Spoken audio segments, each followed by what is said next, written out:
ठीक है, तो पहला क्वेश्चन है सिस्टम डेवलपमेंट में प्रारंभिक परीक्षण इनिशियल इन्वेस्टिगेशन को समझाइए। ठीक, तो टॉपिक क्या है मुख्य?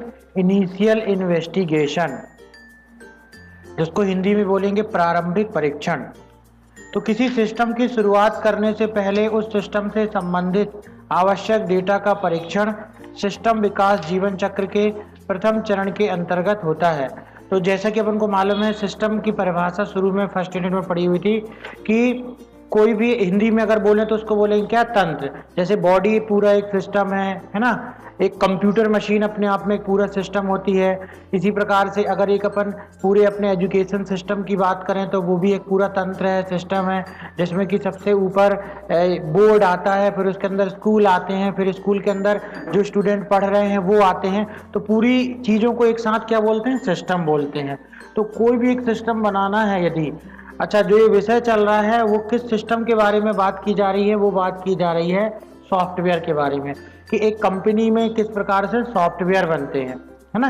ये तो उदाहरण के रूप में अपन ने समझ लिया कि सिस्टम जो है एक बॉडी के पूरा सिस्टम बोलेंगे, कंप्यूटर अपने आप में एक सिस्टम है, एनवायरनमेंट का पूरा सिस्टम है। लेकिन हमको अपने विषय में क्या पढ़ना है? कम उसके बारे में, सॉफ्टवेयर सिस्टम के बारे में, कि एक कंपनी किस प्रकार से एक पूरे सॉफ्टवेयर को कौन कौन से चरण में बनाती है। आपने बहुत बड़े प्रोजेक्ट देखे हैं, बहुत बड़े बड़े सॉफ्टवेयर देखे हैं, जैसे रेलवे का जो टिकट काटने का जो सॉफ्टवेयर है, बहुत बड़ा प्रोजेक्ट है, प्रतिदिन उसमें कितना डेटा एंटर हो जाता है, उसको कैसे मेंटेन किया जाता है। तो जब वो सॉफ्टवेयर बन रहा था कंपनी में, तो उस समय उस सॉफ्टवेयर को डेवलप करने के लिए क्या क्या स्टेप्स फॉलो किए गए, उसके अंतर्गत ये स्टेप्स आता है जिसको बोलते हैं इनिशियल इन्वेस्टिगेशन, प्रारंभिक परीक्षण।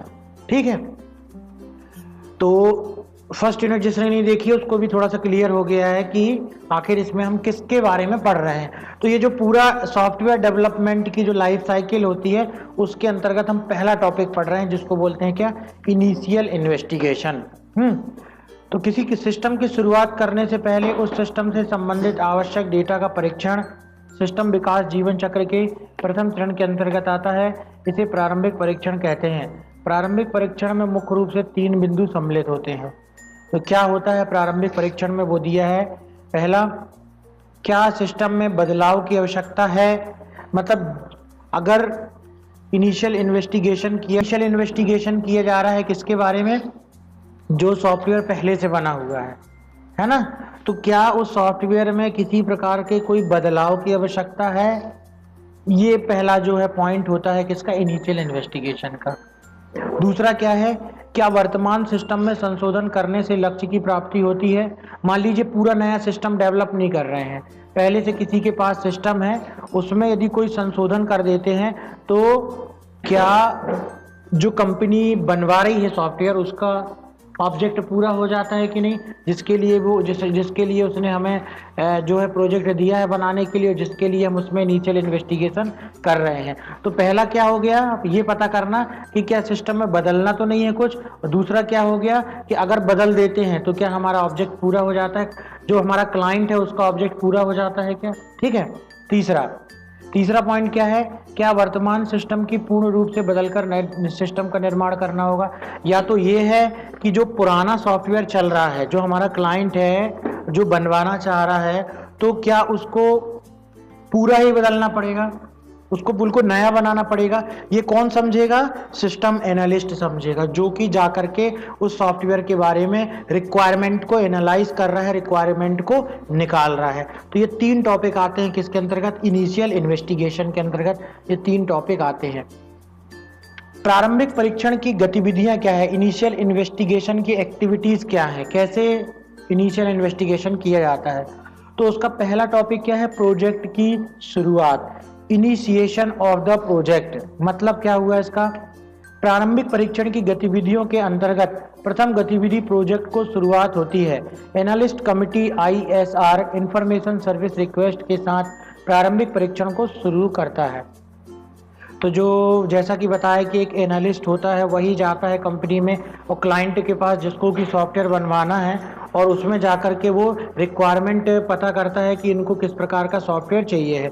तो किसके द्वारा? वो ISR के द्वारा, इंफॉर्मेशन सर्विस रिक्वेस्ट के द्वारा वो क्या करता है, प्रारंभिक परीक्षण की शुरुआत करता है। कौन? एनालिस्ट। ISR अधिक से अधिक लक्ष्य तथा इनपुट सोर्स की पहचान करते हैं, क्योंकि ये उस इंफॉर्मेशन सिस्टम के क्षेत्र या संदर्भ या परिस्थिति को स्थापित करते हैं जिस पर अनुसंधान किया जा रहा है ना। तो जो भी सॉफ्टवेयर बनाना है उसमें ज़्यादा से ज़्यादा किस इनपुट की जरूरत पड़ेगी उसके बारे में कौन पता करता है? एनालिस्ट पता करता है। और वो किससे पूछता है? जो क्लाइंट जो है क्या करना चाह रहा है, वो सॉफ्टवेयर बनवाना चाह रहा है। तो सबसे पहले क्या होता है, प्रोजेक्ट की शुरुआत होती है। प्रोजेक्ट की शुरुआत में एक रिक्वेस्ट भेजी जाती है कि भाई आप हमको ये इन्फॉर्मेशन दीजिए, तब हमारा प्रोजेक्ट शुरुआत होगा। तो क्या क्या रिक्वेस्ट भेजी जाती है, उस रिक्वेस्ट के अंतर्गत क्या पूछा जाता है, इनपुट क्या चाहिए। यदि आप मान लीजिए आप एम्प्लॉय मैनेजमेंट सॉफ्टवेयर बनवा रही है कोई कंपनी, तो एम्प्लॉय मैनेजमेंट में क्या क्या इनपुट की आवश्यकता पड़ेगी? एम्प्लॉय का नाम, है ना, एम्प्लॉय का नाम वो कंपनी देगी कि भाई एम्प्लॉय का नाम हमको इनपुट करवाना है, उसकी फ़ोटो इनपुट करवाना है, उसकी सैलरी इनपुट करवाना है, उसका TA DA HRA ये सारी चीज़ इनपुट कराना है। तो एनालिस्ट का कार्य इनिशिएशन ऑफ द प्रोजेक्ट के अंतर्गत क्या होता है, और इनपुट की पहचान करना कि सॉफ्टवेयर में किन किन चीज़ों की इनपुट की आवश्यकता पड़ेगी। दूसरा है बैकग्राउंड विश्लेषण, बैकग्राउंड एनालिसिस। बैकग्राउंड विश्लेषण प्रारंभिक परीक्षण की द्वितीय गतिविधि है। बैकग्राउंड विश्लेषण का उद्देश्य नए या संशोधित सिस्टम के ऑर्गेनाइजेशन, वातावरण तथा फिजिकल प्रोसेस से परिचित होना है। पूरे बैकग्राउंड का एनालिसिस किया जाता है कि जो भी सिस्टम है वो किस प्रकार के वातावरण में चलेगा, उसके लिए फिजिकली क्या रिक्वायरमेंट होगी, सॉफ्टवेयर कितना हैवी बन रहा है, उसके लिए hardware, computer hardware, RAM, memory, इन सब किसकी आवश्यकता होगी, या और कौन कौन सी डिवाइस की जरूरत पड़ेगी अगर उस सिस्टम को, सॉफ्टवेयर को वहाँ पर इम्प्लीमेंट किया जाए, जिसके अंतर्गत वर्तमान सिस्टम संचालित हो रहा है तथा जिसके अंतर्गत नए सिस्टम संचालित होगा। जैसे एक अभी बहुत बड़ा प्रोजेक्ट चल रहा है MP स्टेट गवर्नमेंट का, MP ऑनलाइन, तो उसमें नए नए सॉफ्टवेयर में क्या रिक्वायरमेंट आ रही है, कहीं बायोमेट्रिक डिवाइस लगाइए, कहीं आपको जो है वो आपको ज़रूरत पड़ेगी दूसरी और डिवाइस की ज़रूरत पड़ेगी, है ना, कहीं आपको कैमरा लगाना पड़ेगा, कहीं आपको स्कैनर लगाना पड़ेगा, कहीं आपको इस प्रकार से कोई डिवाइस लगानी पड़ेगी, कहीं आपको POS मशीन लगानी पड़ेगी, सॉफ्टवेयर में आ गया, कहीं आधार कार्ड का जो वेरिफिकेशन होता है उसके लिए मशीन लगानी पड़ेगी। तो ये सारी चीज़ें क्या हो गई कि बैकग्राउंड एनालिसिस के अंतर्गत आ गई, कि एनालिस्ट ये पता करता है कि सॉफ्टवेयर को चलाने के लिए पूरे बैकग्राउंड की विषय में जानकारी लेता है कि क्या क्या इसमें हार्डवेयर और सॉफ्टवेयर की जरूरत पड़ेगी। इनिशियल इन्वेस्टिगेशन में fact finding process and technique को समझाइए। ये भी एक पर्टिकुलर टॉपिक है, सिलेबस में क्वेश्चन है। इस क्वेश्चन में क्या कहा गया है, इनिशियल इन्वेस्टिगेशन में fact finding process and technique को समझाइए। फैक्ट फाइंडिंग रिसर्च, साक्षात्कार, मीटिंग, प्रश्नावली, सैंपलिंग का प्रयोग करने की सामान्य प्रक्रिया है। कैसे इनिशियल इन्वेस्टिगेशन के क्या क्या टूल हैं, मतलब एक एनालिस्ट है जो वो प्रोजेक्ट को बनाने के लिए क्या क्या तरीके अपनाता है, जानकारी को कंपनी की तरफ से क्लाइंट से लेने के लिए, क्लाइंट से इकट्ठा करने के लिए वो क्या क्या तरीके अपनाता है। पहला, रिसर्च करता है, जो चीज़ वहाँ चल रहा है उसके बारे में फिर से वो सर्च करता है। साक्षात्कार करता है, मतलब इंटरव्यू करता है, जो वहाँ का सुपरवाइज़र है, जो वहाँ का मैनेजर है, उससे जाकर क्या करता है, इंटरव्यू करता है। मीटिंग होती है, सारे कर्मचारियों से मीटिंग करेगा। प्रश्नावली होती, क्वेश्चन पूछे जाते हैं कि कैसी रिक्वायरमेंट है, कैसा आपके यहाँ काम होता है ना। सैंपलिंग का प्रयोग करने की सामान्य प्रक्रिया, सैंपल्स लिए जाएंगे, फॉर्म वगैरह लिए जाएंगे, प्रिंट आउट की इस तरीके से फॉर्म यहाँ पर भरे जाते हैं। विश्लेषक दो मुख्य साधनों से डेटा प्राप्त कर सकता है, या तो लिखित दस्तावेज कर्मचारीगण के माध्यम से जो इस सिस्टम के कार्य से परिचित हों। विश्लेषक फैक्ट फाइंडिंग तकनीक का चयन करता है। तो एनालिस्ट एक तरीका क्या है डेटा प्राप्त करने का, वहाँ के जो दस्तावेज हैं, मान लीजिए कर्मचारी अपना सारा चीज़, अगर हमने एक बात की सॉफ्टवेयर के एम्प्लॉय मैनेजमेंट की, किसी कंपनी के लिए अगर बना रही है कोई कंपनी, तो क्या करेगी, वहाँ जाकर के कर्मचारी किस तरीके से फॉर्म भरते हैं, अगर उनका रिक्रूटमेंट होता है उस कंपनी में, तो वो अपना डेटा किस तरीके से भर के एक फॉर्म में कंपनी को देते हैं, जिसमें कंपनी उसको रखती है अपने पास जानकारी को, तो वो क्या कहलाता है, दस्तावेज। तो उस दस्तावेज को भी लेकर के सॉफ्टवेयर में इम्प्लीमेंट, सॉफ्टवेयर में उसको बनाया जाता है ना। एक ये भी तरीका हो गया। विश्लेषक फैक्ट फाइंडिंग तकनीक, डेटा संकलन, पत्र व्यवहार, क्वेश्चनरीज, प्रश्नावली करके, व्यक्तिगत पर्सनल इंटरव्यू लेकर के, निरीक्षण ऑब्जर्वेशन और अनुसंधान रिसर्च करके जानकारियों को निकालता है। ये तकनीक हुई इनिशियल इन्वेस्टिगेशन में, जिसके द्वारा की इंफॉर्मेशन को क्या किया जाता है, निकाला जाता है, इनपुट पता किए जाते हैं। इसके अंतर्गत पहला क्या है, डेटा कलेक्शन। तो एनालिस्ट का पहला तरीका क्या है, फैक्ट फाइंडिंग करने के लिए, तथ्य निकालने के लिए कि आखिर इसको किस प्रकार का प्रोजेक्ट चाहिए। तो क्या है, पहला डेटा कलेक्शन है। एनालिस्ट फैक्ट फाइंडिंग में उस सिस्टम से संबंधित सभी दस्तावेजों को जमा करते हैं जिस पर अनुसंधान किया जा रहा है। इन दस्तावेजों में फॉर्म, रिकॉर्ड, रिपोर्ट, मैनुअल, कार्यप्रणाली आदि होते हैं। तो सभी प्रकार के डेटा को कलेक्ट किया जाता है, डॉक्यूमेंट कलेक्ट किया जाता है, फॉर्म कलेक्ट किया जाता है, रिकॉर्ड है ना, रिपोर्ट, मैनुअल, सारी जानकारी वहां से इकट्ठी की जाती, जिसको बोलते हैं पहला टॉपिक डेटा कलेक्शन। दूसरा है करेस्पॉन्डेंस। पत्र व्यवहार की सहायता से विश्लेषण निरीक्षण गतिविधियों के उद्देश्य को स्पष्ट कर सकता है तथा व्यक्तियों को सूचित कर सकता है तथा वह क्या चाहता है इसका भी प्रलेख इसके माध्यम से कर सकता है। इसमें यह विशेष महत्व रखता है हर साक्षात्कार से पहले पत्र व्यवहार कर लिया जाए तथा इसमें विषय या विशेष प्रकरण जिसकी समीक्षा साक्षात्कार में की गई है उसका भी उल्लेख हो। तो कंपनी के जिसके भी साथ इंटरव्यू करना है, साक्षात करना है, तो एक करेस्पॉन्डेंस भी ऑप्शन हो गया। पत्र व्यवहार के द्वारा उसको एक लेटर पहुंचाया जाता है कि आपसे ये जानकारी हमको चाहिए, एक टाइम फिक्स किया जाता है और उसके बाद जो है उससे चर्चा की जाती है उस विषय में।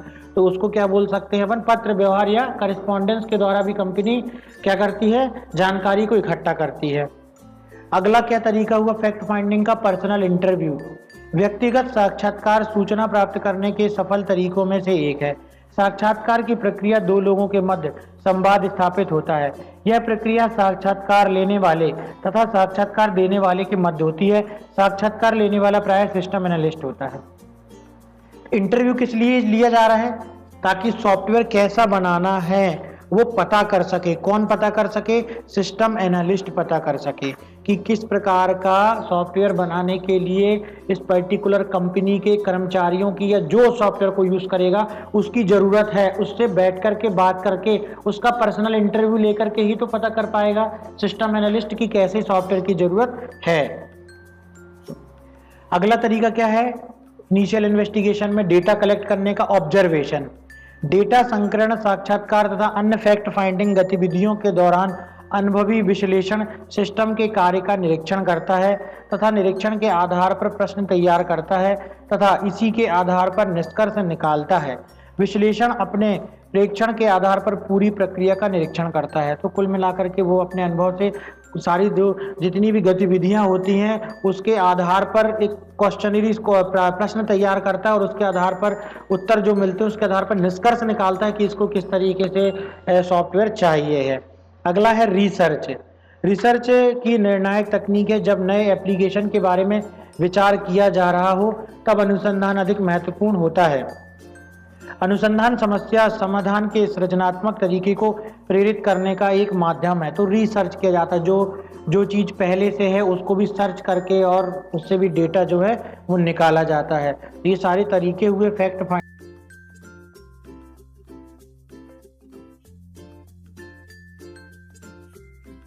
प्रोसेस के। अगला क्वेश्चन है, यूजर की इंफॉर्मेशन रिक्वायरमेंट को किन तरीकों से निश्चित किया जाता है। तो जिस यूजर के लिए हम काम कर रहे हैं, जिस यूजर के लिए हम सॉफ्टवेयर बनाएंगे उसकी क्या रिक्वायरमेंट है, इसको किस तरीके से निकाला जाएगा, है ना, उसके बारे में है ये क्वेश्चन। तो पहला है, उपयोगकर्ता की आवश्यकता से संबंधित सूचनाओं को प्राप्त करने के लिए निम्न प्रकार की नीति प्रयोग में लाई जाती है। पहला, उपयोगकर्ता से आपसी तालमेल। उपयोगकर्ता की आवश्यकता से संबंधित सूचनाओं की प्राप्ति उपयोगकर्ता से आपसी तालमेल बनाकर के प्राप्त की जा सकती है, जिससे प्रणाली की अन्य समस्याएं हल की जा सकती हैं। तो जो सिस्टम को चला रहा है, जैसे कोई क्लर्क, किसी मान लीजिए कलेक्ट्रेट में कोई सॉफ्टवेयर तैयार करना है कार्य करने के लिए, तो उस काम को करने वाला जो क्लर्क है, जो बाबू है, उससे मिलकर के और उससे के साथ एक तालमेल बैठाल करके ही तो उससे जानकारी ली जा सकती है ना कि वो इस काम को कैसे करता है। जिसको कि वो अगर कंप्यूटर उसको दिया जाए और उस काम को यदि वो कंप्यूटर में करे तो कैसे वो आसानी से कर पाएगा। तो उस व्यक्ति के साथ क्या बैठालना पड़ेगा, तालमेल बैठालना पड़ेगा। दूसरा है उपस्थित प्रणाली द्वारा सूचनाओं को प्राप्त करके। इससे उपयोगकर्ता के साधारणतः सूचनाओं को प्राप्ति और सूचनाओं की आवश्यकता के बारे में पूछा जाता है।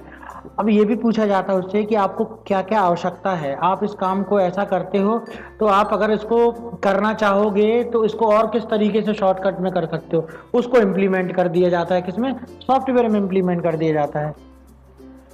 प्रोटोटाइपिंग, यूजर की रिक्वायरमेंट पता करने का ये भी एक बहुत अच्छा तरीका है जिसको बोलते हैं क्या, प्रोटोटाइपिंग। प्रोटोटाइपिंग ऐसी नीति है जिसके द्वारा प्रयोगकर्ता की सूचनाओं एवं कार्यप्रणाली की जरूरतों का पता लगाना होता है। प्रोटोटाइपिंग नीति का प्रयोग अधिक अनिश्चितता वाले सूचना रिक्वायरमेंट की प्राप्ति के लिए किया जाता है।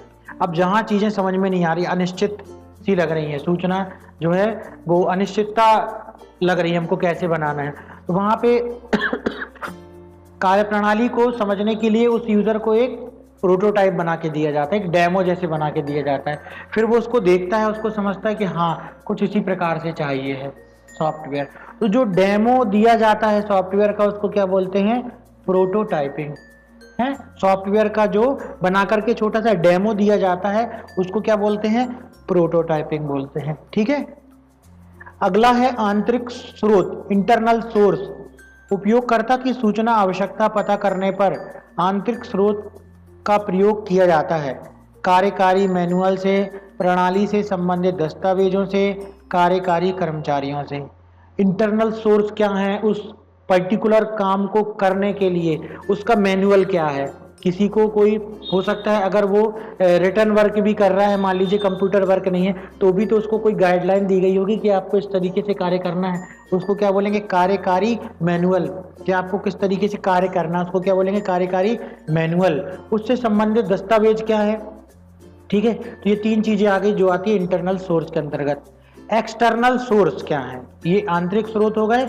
बाह्य स्रोत क्या है, एक्सटर्नल सोर्स क्या है, उपयोगकर्ता की सूचना आवश्यकता पता करने के लिए बाह्य स्रोत का भी प्रयोग किया जा सकता है। समाचार पत्र व पत्रिकाओं से, उपरोक्त स्रोतों, सूचना प्रणाली के परंपरागत माध्यम से। तो जो कंपनी के अंदर उस पर्टिकुलर काम से रिलेटेड जानकारी इकट्ठी की जा रही है उसको इंटरनल सोर्स बोलेंगे। फिर उस चीज को बाह्य स्रोत के द्वारा भी, समाचार पत्र में भी सूचना दे करके, और हो सकता है किसी और को भी वैसा ही सॉफ्टवेयर की जरूरत हो तो वो व्यक्ति अपना भी सुझाव दे सकता है, उसको क्या बोलेंगे, एक्सटर्नल सोर्स, बाह्य स्रोत उसको बोलेंगे। तो उसके द्वारा भी जान।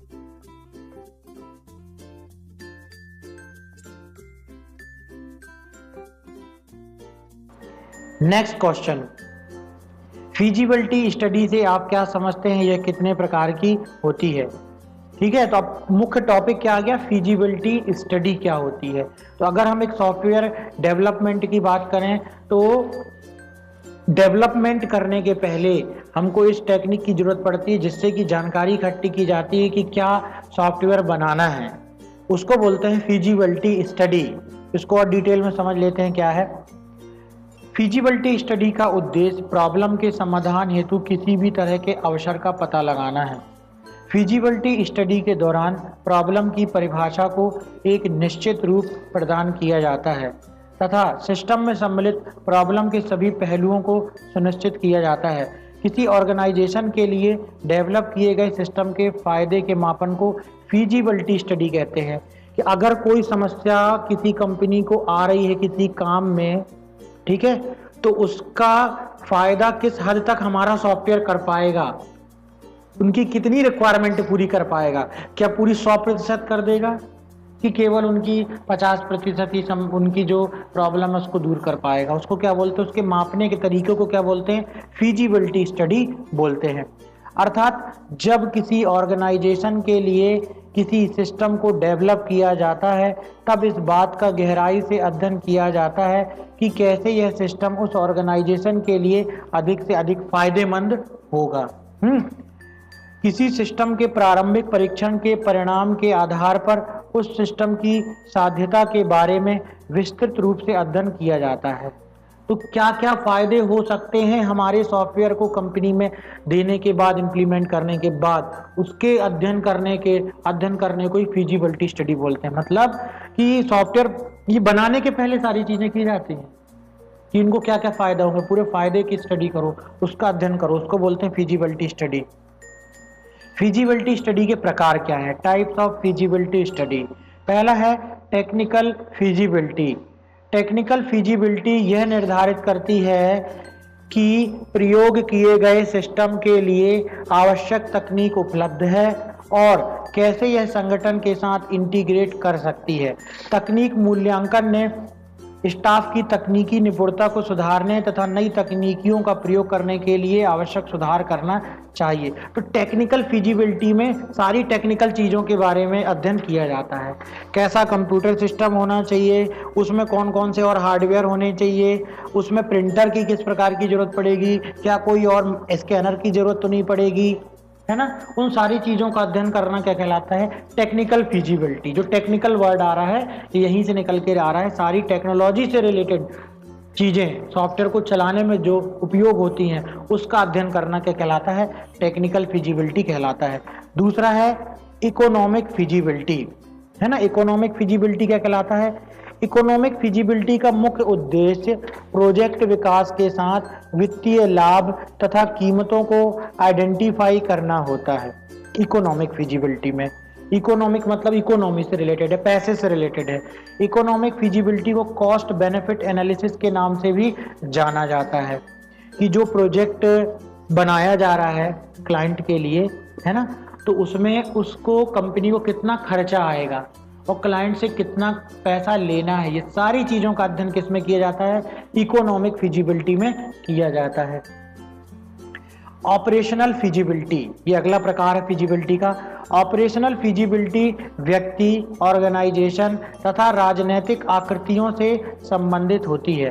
तकनीकी परफॉर्मेंस आकृति तथा ऑर्गेनाइजेशन स्वीकारोक्ति दो प्रमुख ऑपरेशनल फिजिबिलिटी है। तो ऑपरेशनल फिजिबिलिटी का मतलब हो गया उसको चलाने के कारण, उसको यदि इम्प्लीमेंट किया जाएगा तो क्या कोई ऐसा तो नहीं है कि कोई रूल भी उसमें, कोई ऐसा रूल कानून जो है उसमें लागू करना पड़े। तो ये सारी चीज़ें जो है ऑपरेशनल फिजिबिलिटी, यदि उस सॉफ्टवेयर को मान लीजिए कलेक्ट्रेट के लिए बना रहे हैं तो उसमें और कैसे नियम लगाने हैं उसको बोलते हैं ऑपरेशनल। ऑपरेशनल मतलब भी जो काम करेगा सॉफ्टवेयर, ठीक है, तो कैसे काम करेगा उसका अध्ययन करना ऑपरेशनल फिजिबिलिटी कहलाता है।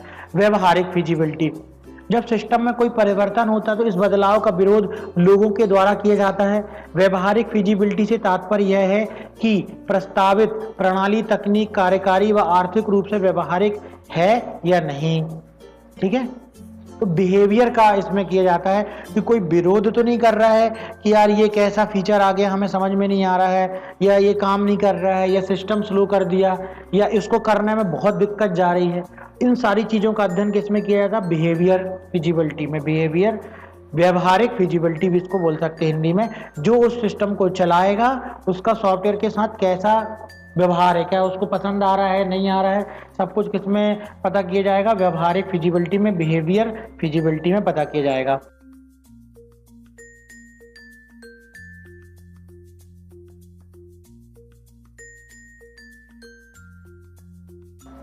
नेक्स्ट क्वेश्चन, अगला क्वेश्चन है डेटा एनालिसिस एवं कॉस्ट एंड बेनिफिट एनालिसिस को समझाइए। किसी सिस्टम या आईटी एप्लीकेशन को डेवलप करना एक इन्वेस्टमेंट है, ठीक है। कोई भी एक प्रोजेक्ट बनवाती कंपनी तो उसका वो पैसा देती है, तो एक इन्वेस्टमेंट ही है कोई सॉफ्टवेयर बनाना। डेवलप होने के पश्चात वह सिस्टम ऑर्गेनाइजेशन को लाभ उपलब्ध कराती है। तो जिस कंपनी के लिए हमने सॉफ्टवेयर बनाया है ऑब्वियसली उसको बाद में जब वो सॉफ्टवेयर बन जाएगा तो उसको लाभ ही होगा, उसका काम जल्दी हो जाएगा। यह लाभ धन के रूप में भी हो सकता है या वर्किंग वातावरण के सुधार के रूप में भी हो सकता है, ठीक है। तो ये लाभ किसके रूप में हो सकता है उनको फाइनेंशियली फायदा हो या उनका जो वर्किंग एनवायरनमेंट है वो क्या हो जाए, सुधर जाए, काम जल्दी से होने लगे। हालांकि यह रिस्क भी होता है क्योंकि कुछ हालातों में एक अनुमान गलत हो सकता है तथा प्रोजेक्ट वास्तविक रूप में फायदेमंद नहीं हो सकता है। हो सकता है कि पूरा प्रोजेक्ट बन जाए फिर उसके बाद वास्तविक रूप में उसका कोई फायदा नजर ना आए। लागत तथा लाभ श्रेणियां एक सिस्टम को डेवलप करने में अनुमानित कीमत के लिए हमें कई कीमत तत्वों को विचार करने की जरूरत होती है, जिनमें हार्डवेयर, पर्सनल सुविधा, ऑपरेटिंग तथा सप्लाई कीमतें प्रमुख है। तो अब इन सारी चीज़ों का, सारी कीमतों का भी अंदाजा लगाया जाता है कि कैसे कैसे हार्डवेयर की जरूरत पड़ेगी है और क्या क्या सुविधाएं देनी पड़ेगी कर्मचारियों को इसके लिए। ठीक, ऑपरेटिंग तथा सप्लाई कीमतें क्या है, उसको अगर सप्लाई किया जाएगा वहां पर कोई इंस्टॉल करेगा तो उसमें क्या कॉस्ट आएगा। ये सारी चीजें कॉस्ट एंड बेनिफिट एनालिसिस में ही देखी जाती हैं। अब ये कॉस्ट एंड बेनिफिट एनालिसिस के अंतर्गत क्या क्या चीजें आती हैं, तो पहला है हार्डवेयर कॉस्ट। हार्डवेयर कीमत कंप्यूटर तथा पेरिफेरल के किराए या वास्तविक खरीदारी से संबंधित होती हैं, है ना। तो क्या क्या कंप्यूटर खरीदने पड़ेंगे, अगर कोई लेटेस्ट सॉफ्टवेयर बन रहा है तो उसमें क्या क्या जो है कॉन्फ़िगरेशन होना चाहिए, ये सारी चीज़ें किसके अंतर्गत आती हैं, हार्डवेयर कॉस्ट के अंतर्गत आती हैं। दूसरा पर्सनल कीमत, पर्सनल कॉस्ट। पर्सनल कीमत में ईडीपी स्टाफ की सैलरी तथा फायदे जैसे स्वास्थ्य, बीमार, वेकेशन टाइम इत्यादि सम्मिलित होते हैं। पर्सनल कॉस्ट कितनी लगेगी, इलेक्ट्रॉनिक डेटा प्रोसेसिंग मतलब जो कंप्यूटर ऑपरेटर होगा, जो उस सॉफ्टवेयर को चलाएगा, उसकी सैलरी कितनी होनी चाहिए, उसके पास क्या रिक्वायरमेंट होनी चाहिए, उसके पास कंप्यूटर का कौन सा सर्टिफिकेट, क्या कोर्स, क्या ट्रेनिंग करके वो आए, और उसको छुट्टियां कितनी देनी पड़ेगी, अगर वो उसकी तबीयत खराब होगी तो उसकी जगह दूसरा कौन सा व्यक्ति काम करेगा। ये सारी चीजें किस में आती है, पर्सनल कॉस्ट में आती हैं। सुविधा कीमतें फैसिलिटी कॉस्ट में भी आता है। फिजिकल साइट की तैयारी में किया गया खर्च सुविधा कीमतों के अंतर्गत आता है। जहां कंप्यूटर या एप्लीकेशन ऑपरेशन में होंगे इसके अंतर्गत वायरिंग, फ्लोरिंग, लाइटिंग तथा एयर कंडीशन आते हैं, कि जो कंपनी में कर्मचारी काम कर रहे हैं तो वहां पर जो भी कंप्यूटर लगाने के लिए वायरिंग की गई है, फ्लोरिंग की गई है, लाइटिंग की गई है, एयर कंडीशन लगाए गए हैं, तो उसमें कितनी जो है खर्चे हो रहे हैं उसको बोलते हैं फैसिलिटी कॉस्ट। ये सब किसके अंतर्गत आती हैं, ये सब आता है आपका कॉस्ट एंड बेनिफिट एनालिसिस के अंतर्गत आता है। ऑपरेटिंग कॉस्ट भी आती हैं। ऑपरेटिंग कीमतों के अंतर्गत सिस्टम की प्रतिदिन ऑपरेशन से संबंधित कीमतें आती हैं। यह अमाउंट शिफ्ट की संख्याओं, एप्लीकेशन के नेचर तथा ऑपरेटिंग स्टाफ की निपुणता पर निर्भर करता है। ठीक है, इसमें किस चीज की आती है, अमाउंट, शिफ्ट की संख्या, एप्लीकेशन के नेचर तथा ऑपरेटिंग स्टाफ की निपुणता पर निर्भर करता है। तो प्रतिदिन एक दिन को सॉफ्टवेयर में चलाने पर कितना खर्चा होगा उसको बोलते हैं ऑपरेटिंग कॉस्ट। उसको चलाने के लिए कितना खर्चा होगा उसको बोलेंगे ऑपरेटिंग कॉस्ट। सप्लाई कीमतें, सप्लाई कॉस्ट। सप्लाई कीमतें वेरिएबल कीमतें होती है जो पेपर, रिबन, डिस्क के घटने या बढ़ने की संख्या पर आधार पर बढ़ती हैं। ठीक है, अगर वो सॉफ्टवेयर के लिए कितने मेमोरी की आवश्यकता पड़ेगी, हो सकता है फिर ज़्यादा डेटा होते जाए तो वो वेरिएबल है, सप्लाई कॉस्ट बढ़ती जाएगी। किसी को कोई एक चीज़ करवाना चाह रहा है, वो उसी के लिए वो 5 लोगों के लिए वो मल्टी यूजर लाइसेंस ले रहा है, कोई सिंगल यूजर में ही काम कर रहा है, तो सप्लाई कॉस्ट क्या होगी, बढ़ती जाएगी। ठीक है, तो ये था आपका data and cost benefit analysis. इसका वर्गीकरण, कौन कौन सी लागत तथा लाभ का वर्गीकरण, कॉस्ट एंड बेनिफिट एनालिसिस के अंतर्गत कौन कौन से प्रकार होते हैं वो दिया गया है। लागतों तथा फायदों के डिटर्मिनेशन में अगला स्टेप कीमतों तथा फायदों का वर्गीकरण है।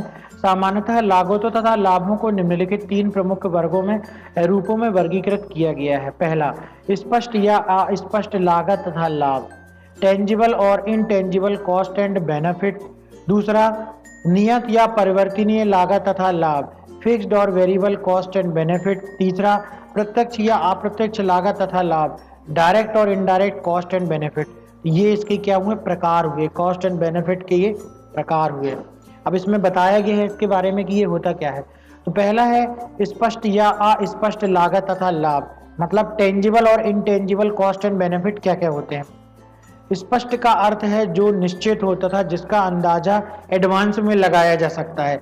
स्पष्ट लागत का अर्थ है जिसका अनुमान बिल्कुल सही तरीके से लगाया जा सकता है, उसको स्पष्ट लागत बोलेंगे। जैसे एम्प्लॉय की तनख्वाह का अंदाजा पहले से होता है, उसको मालूम होता है कि भाई इतनी तनख्वाह एम्प्लॉय को देनी है। अस्पष्ट लागत क्या कहलाती है, स्पष्ट लागत समझ गए, एम्प्लॉय की सैलरी वो तो फिक्स होती है, इसलिए उसको बोलेंगे टेंजिबल कॉस्ट या स्पष्ट लागत। दूसरा हो गया इनटेंजिबल कॉस्ट, जिसे हम जानते हैं कि वह एग्जिस्ट करता है लेकिन उसकी वित्तीय स्थिति सही तरीके से अनुमानित नहीं की जा सकती। जैसे ऑनलाइन बैंकिंग सिस्टम में 1 घंटे की ब्रेकडाउन की लागत को, खातों की हानि और मानवीय संसाधनों को आंकना आसान नहीं होता। मान लीजिए लाइट चली गई, सर्वर डाउन है, तो उससे कितना नुकसान हो रहा है ये पता कर पाना अस्पष्ट है। इसको बोलेंगे इनटेंजिबल कॉस्ट। इनटेंजिबल कॉस्ट वो कभी भी हो सकता है, कोई नेचुरल डिजास्टर आ गया उसके कारण जो नुकसान हुआ तो वो तो निश्चित है नहीं, इसलिए उसको क्या बोलेंगे, अस्पष्ट लागत, इनटेंजिबल कॉस्ट। नियत या परिवर्तनीय लागत तथा लाभ, जो फायदे नियत होते हैं अर्थात बदलते नहीं हैं, नियत लागत फिक्स्ड कॉस्ट कहलाती है। जैसे किराया देना एक नियत लागत है, जहां कंपनी ने ऑफिस खोला हुआ है उसका किराया देना है वो निश्चित है, फिक्स्ड है, नियत है, वो हिंदी में बोलेंगे उसको। परिवर्तनीय लागत वो लागत होती है जो समय अनुसार बदलती है तथा कार्य के वॉल्यूम पर निर्भर करती है। जैसे स्टेशनरी की लागत परिवर्तनीय लागत है, कितनी स्टेशनरी लगेगी वो तो उतना फिक्स नहीं है, थोड़ा बहुत कम और ज्यादा भी हो सकती है, तो उसको क्या बोलेंगे, परिवर्तनीय लागत, है ना, परिवर्तनीय लागत बोल सकते हो आप उसको। ठीक, तो ये दो प्रकार की इसमें कॉस्ट एंड बेनिफिट में हो गए, कैटेगरी में इसको बांटा जा रहा है। तीसरा है प्रत्यक्ष या अप्रत्यक्ष लागत तथा लाभ, डायरेक्ट और इनडायरेक्ट कॉस्ट एंड बेनिफिट। प्रत्यक्ष लागत, डायरेक्ट कॉस्ट ऐसी लागत होती है जो सिस्टम के साथ साथ सीधे डायरेक्टली जुड़ी होती है तथा जो मशीन खरीदने, कर्मचारी को बहाल करने एवं सिस्टम संबंधित सामान खरीदने, किराया देने इत्यादि में खर्च की जाती है। ठीक है, क्या करना है, कर्मचारी को का इंक्रीमेंट कर दिया गया, किराया देना है, कोई चीज खरीदनी है, तो डायरेक्ट कॉस्ट हुई वो। इनडायरेक्ट कॉस्ट क्या होती है, ऐसी लागत को कहा जाता है जो किसी क्रिया के परिणाम स्वरूप होती है तथा इसका संबंध किसी सिस्टम विशेषज्ञ के साथ सीधे नहीं होता। उदाहरणतः सिस्टम के लिए उपलब्ध कराया गया एयर कंडीशन पर होने वाला खर्च जो सिस्टम से सीधा संबंधित नहीं है तथा एयर कंडीशन चलने में आने वाला बिल ही उसकी लागत है। समझ गए। अब जो पर्टिकुलर सॉफ्टवेयर चल रहा है उसमें तो जो लागत लगेगी वो कंप्यूटर की हो गई, है ना, उसकी पूरे हार्डवेयर कॉन्फ़िगरेशन की होगी, तो वो कौन सी लागत कहलाई, डायरेक्ट लागत कहलाई, डायरेक्ट लागत। प्रत्यक्ष और अप्रत्यक्ष क्या हो गई, जो कर्मचारी जो है एसी में बैठे हुए हैं तो उससे सॉफ्टवेयर से रिलेटेड नहीं है वो, उसको क्या बोलेंगे, अप्रत्यक्ष बोलेंगे, या उसको क्या बोलेंगे, इनडायरेक्ट बोलेंगे। ठीक है, इनडायरेक्ट या अप्रत्यक्ष खर्च भी उसको हम बोल सकते हैं।